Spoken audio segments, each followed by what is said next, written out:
গ্রামের রাস্তা খারাপ, তাই অ্যাম্বুলেন্স ঢুকতে পারে না।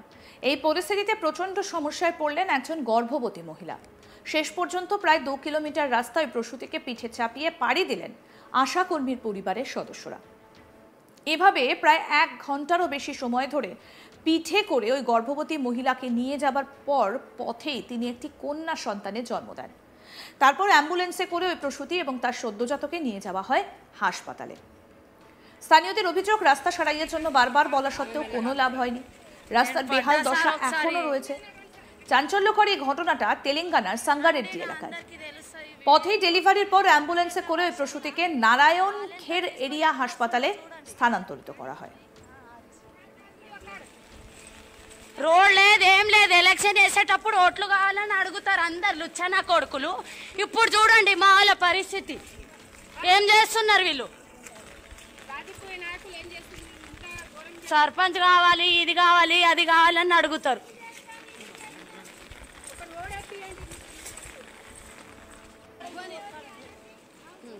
অবশ্য এই ধরনের ঘটনাই প্রথম নয়। এর আগেও বহুবার এই ধরনের ঘটনা সামনে এসেছে সোশ্যাল মিডিয়ার দৌলতে। তেলেঙ্গানার আলিগুডেম গ্রামের এক মহিলার হঠাৎই প্রসব যন্ত্রণা শুরু হয়। তবে অবিরাম বৃষ্টিপাতের ফলে এলাকায় বন্যা পরিস্থিতি তৈরি হয়, যার ফলে আলিগুডেমের নিকটবর্তী বলেপল্লী গ্রামের সঙ্গে সংযোগকারী কাঁচা রাস্তাটা ডুবে যায়, যার ফলে স্বাস্থ্য পরিষেবা বন্ধ হয়ে যায়। এই পরিস্থিতিতে অ্যাম্বুলেন্স ডাকা হলেও পরিস্থিতি দেখতে এলাকায় ঢুকতে না করে দেয়।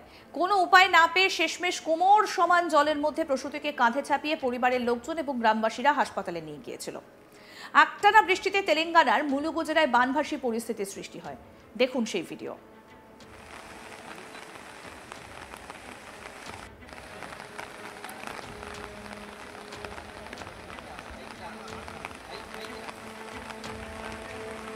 ভারী বৃষ্টিপাত এবং বন্যার মতো পরিস্থিতির মধ্যেও তেলেঙ্গানার মুলুগু জেলায় বুধবার সন্ধ্যায় এক গর্ভবতী মহিলাকে কাঁধে করে স্রোতের মধ্যে দিয়ে বয়ে নিয়ে যান তার পরিবার এবং গ্রামবাসীরা।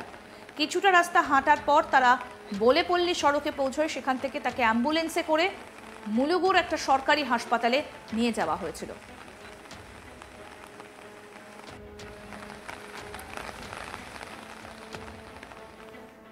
এবার আপনাদেরকে বলবো ওড়িশার কথা। ওড়িশার ভোজপুরা গ্রামেও এই ধরনের একটা ঘটনা ঘটেছিল কিছুদিন আগে। জানা যায়, রবিবার বাঁশের ঝোলায় নিয়ে যাবার সময় সুনাই ভোজ নামে এক গর্ভবতী মহিলা প্রসব যন্ত্রণায় ছটফট করতে শুরু করেন।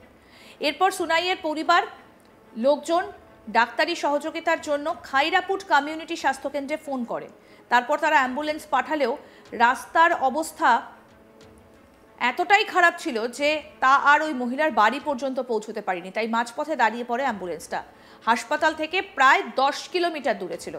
অ্যাম্বুলেন্সের চালক জানান যে এই রাস্তা দিয়ে যাতায়াত করা খুব কঠিন, ফলে গ্রামবাসী এবং গর্ভবতী মহিলার আত্মীয়দেরও আর কিছু করার ছিল না। শেষ পর্যন্ত গ্রামবাসীরা বাঁশের লাঠি এবং একটা কাপড় ব্যবহার করে মাঝখানে ঝুলিয়ে একটা স্ট্রেচার তৈরি করে, আর তাতে করে গর্ভবতী মহিলাকে কর্দমাক্ত রাস্তা দিয়ে বয়ে নিয়ে যায়। আর সেই ভিডিও তাদের মধ্যে কেউ একজন সোশ্যাল মিডিয়াতে পোস্ট করতেই রীতিমতো ভাইরাল হয়ে যায়, যা দেখে আঁতকে উঠেছেন সকলেই। দেশ যেখানে এত এগিয়ে যাচ্ছে, সেখানে কিনা আজও গ্রামাঞ্চলের রাস্তার কি হাল তা না দেখলে বোঝাই যেত না। তবে শেষমেশ ওই অ্যাম্বুলেন্সে করেই খাইরাপুট কমিউনিটি স্বাস্থ্যকেন্দ্রে গর্ভবতী মহিলাকে নিয়ে যাওয়া হয়। হাসপাতাল সূত্রে জানা যায়, রবিবার সন্ধ্যায় সুনাই একটা পুত্র সন্তানের জন্ম দেয়।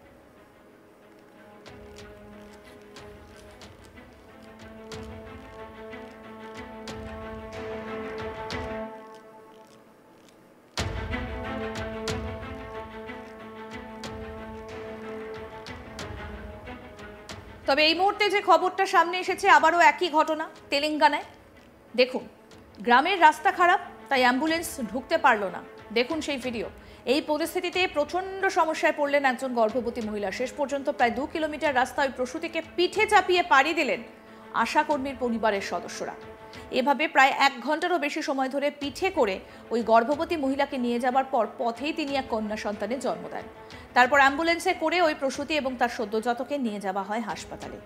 স্থানীয়দের অভিযোগ, রাস্তা সারাইয়ের জন্য বারবার বলা সত্ত্বেও কোনো লাভ হয়নি। রাস্তার বেহাল দশা এখনো রয়েছে। তেলেঙ্গানার ঘটনা, তেলেঙ্গানার সাঙ্গারেড্ডির ঘটনা। পথেই ডেলিভারির পর অ্যাম্বুলেন্সে করে প্রসূতিকে নারায়ণ খের এরিয়া হাসপাতালে স্থানান্তরিত করা হয়।